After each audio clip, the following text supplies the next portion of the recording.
मेरे प्यारे मित्रों, मैं राजनंदन प्रसाद एक बार फिर आपके सामने। मित्रों, 68,000 फर्जी शिक्षकों पर कार्रवाई हो रही है। ये समझ से परे है कि जब देखो तब ये न्यूज आ जाता है 68,000 शिक्षकों पर कार्रवाई होगी, फर्जी हैं, फर्जी हैं, फर्जी हैं। सरकार आखिर कहना क्या चाह रही है? ये आश्चर्य का विषय है कि आप ही ने उसे बहाल किया। कोई ऐसा तो नहीं है कि जो शिक्षक आए और स्कूल में जाकर ज्वाइन कर लिए या जिला शिक्षा पदाधिकारी के यहाँ गए ज्वाइन कर लिए और आपने उन्हें ज्वाइन करा लिया। सभी के सभी, और उसमें भी बताया जा रहा है कि जो बीपीएससी द्वारा जो पास हुए हैं, देखिए उस समय के पाठक साहब का समय था। के पाठक साहब तो चाहते थे कि मतलब पूरे एकदम घोड़ा दौड़ाए हुए थे वो, उन्हें समझाना भी बड़ा मुश्किल था। वो तो मंत्री को भी कुछ नहीं समझ रहे थे और मुख्यमंत्री भी के आदेश को भी कुछ मानने से इनकार कर रहे थे। महामहिम राज्यपाल साहब को तो पद छोड़ के जाना पड़ा, आखिरकार उन्हें हटाना ही पड़ा क्योंकि वो किसी की बात नहीं माने। चीफ सेक्रेटरी भी बड़ा अनुनय विनय करते थे कि आप ऐसा कर दीजिए, आ जाइए। मतलब अद्भुत थे पाठक साहब। खैर उन्होंने क्या किया नहीं किया उससे मतलब नहीं, लेकिन बीपीएससी तो स्वतंत्र इकाई है राज्य सरकार की। उसी के द्वारा नियुक्त डिप्टी कलेक्टर कई आईएएस हुए हैं, कई बड़े बड़े ऊंचे पदों पर गए हैं, लेकिन वहां से जो बहाल हुए वो फर्जी निकल रहे हैं। कैसे निकल रहे हैं भाई? आपने क्या मापदंड बनाया था? रातों रात उसमें यूपी के बहुत सारे लोगों का नाम है। देखिए आश्चर्य का विषय, अभी जो टीचर बहाली हो रही है, जब हुए हैं लोग अध्यापक में हो या अजब अजब चीज आ रही है बाहर कि जो शारीरिक शिक्षक के पद पर बहाल हुआ वो सामान्य शिक्षक से पास कर गया और शारीरिक शिक्षक पर बहाल हो गया। जो उर्दू टीचर की बहाली हुई है वो सामान्य शिक्षक का की रही है, वो उर्दू टीचर की बहाल हो गई। समझ में नहीं आ रहा है कि शिक्षक भाई आपका कोई कैटेगरी था ना कि जो शारीरिक शिक्षक होंगे वो सीपीएड होंगे, डीपीएड होंगे, बीपीएड होंगे, बीपीई होंगे। आखिर क्या मापदंड? उर्दू के लिए सभी को मालूम है कि इंटर में 200 का अंक होना बहुत जरूरी है। अगर 200 का अंक नहीं रहता है तो ये उर्दू में शिक्षक नहीं बन सकते हैं। आगे जो उनको चाहिए सो चाहिए, जो होना है तो रहेंगे ही। मित्रों, आखिर ये लोग बहाल हुए कैसे? अच्छा, अब देखिए दूसरे प्रदेश से आए हैं, उनका आरक्षण का क्या नियम है? सीटेट में कितना आना चाहिए?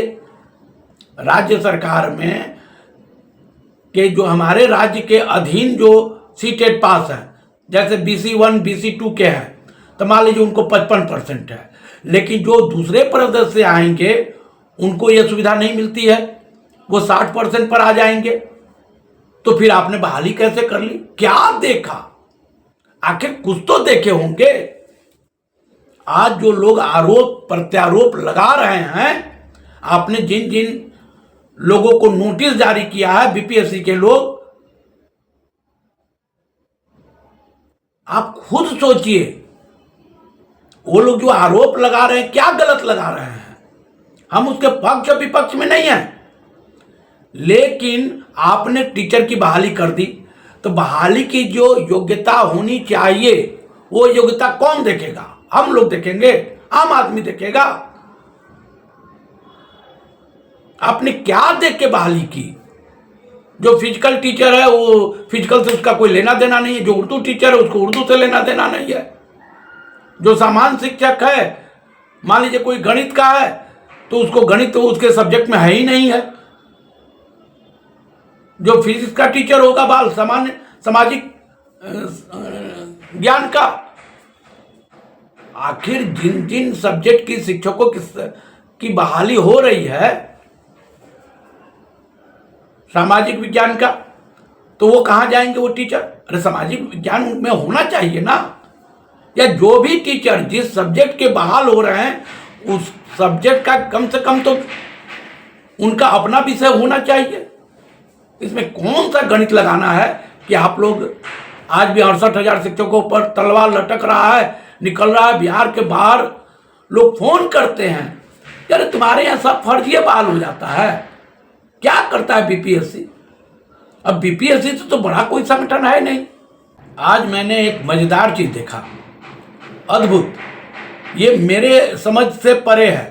एक कार्यालय जिला शिक्षा पदाधिकारी भोजपुर आरा का ये है तकनीकी योगदान टेक्निकल ज्वाइनिंग के संबंध में।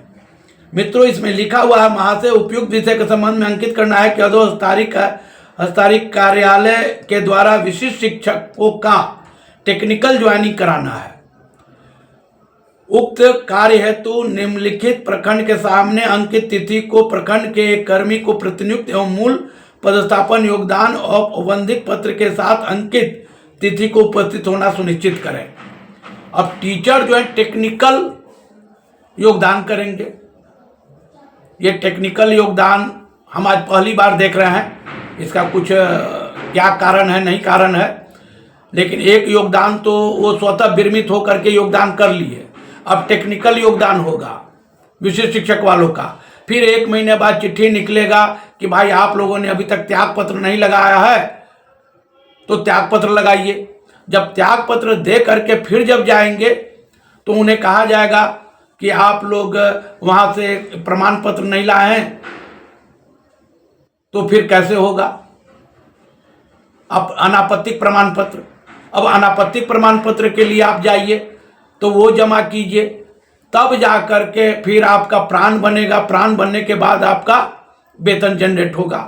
विशिष्ट शिक्षक जो बने हैं, ठीक है, आप राज्यकर्मी हो गए। राज्यकर्मी होना बहुत सम्मान की बात है, इसमें कोई दो राय नहीं है। नियोजित टीचर तो नियोजित ही रहेंगे, उन्हें जो मिलना होगा मिलता रहेगा, मिलेगा ही। उनके बारे में भी बहुत अच्छी अच्छी खबर आ रही है कि बहुत कुछ मिलने वाला है, प्रमोशन होने वाला है। खैर वो विस्तार से मैं बताऊंगा कि उनकी क्या स्थिति है। लेकिन विशिष्ट शिक्षक होने के बाद भी आपकी समस्या का अंत नहीं हो रहा है। ठीक है, थोड़ी सी समस्या है, आगे चल के वो समस्या भी खत्म हो जाएगी, लेकिन तत्काल आप समस्या से जूझ रहे हैं और सरकार जुझा रही है। टेक्निकल योगदान हमें लगता है अभी तो भोजपुर का निकला है, हो सकता है कि सभी जिलों का निकले। उसी तरह से आप लोग का टेक्निकल योगदान होगा। फिर उसके बाद पता नहीं कौन कौन सा योगदान आएगा। जैसे शिक्षकों में अध्यापक हो गए, सहायक शिक्षक, अध्यापक, नियोजित शिक्षक, विशिष्ट शिक्षक, उसी तरह से आप लोग का अब आएगा एक स्वतः विरमित होकर योगदान, फिर टेक्निकल योगदान, फिर सुपर योगदान भी कहीं निकल जाए, कोई अतिशयोक्ति नहीं है। खैर मेरे प्यारे मित्रों, समय जैसे भी हो, बिहार सरकार भी अपने ढंग से सभी शिक्षकों का इम्तिहान ले रही है और शिक्षक भी एक के बाद एक दिए जा रहे हैं। तो और मैं कहना चाहूँगा कि सभी जगहों से एक सूचना मिल रही है कि ऑनलाइन हाजिरी में बहुत परेशानी है। कुछ ऑनलाइन हाजिरी के चक्कर में पैसे भी गंवा बैठे हैं। उन्हें फ़ोन आया कि भाई आपका ऑनलाइन हाजिरी में ये दिक्कत है, आप हमको ओटीपी बताइए। ओटीपी बताए और उनके पैसे निकल गए। ये तो जांच का विषय है, सरकार भी संभवतः उस पर संज्ञान ली होगी, क्योंकि कुछ लोग का कहना है कि ई शिक्षा कोष के ही माध्यम से लोगों ने फ़ोन किया उसके नाम पर। ई शिक्षा कोष से नहीं, ई शिक्षा कोष के नाम से उन्होंने फ़ोन किया कि आपका ये प्रॉब्लम है, मैं ठीक कर रहा हूँ, एक ओटीपी जनरेट होगा, आप बताइए और आपकी समस्या का अंत होगा, और उनके बैंक से पैसे निकल गए। दूसरी समस्या कि लोग स्कूल जाते वक्त बनाने का प्रयास कर रहे हैं, उसी में उनका दिमाग काम करना बंद कर देता है। बेचारे परेशान हो जाते हैं कि अगर समय पर नहीं बनेगा तो 1 दिन का वेतन कट जाएगा। और दूसरी तरफ स्कूल से आउट होते समय भी यही हाल है।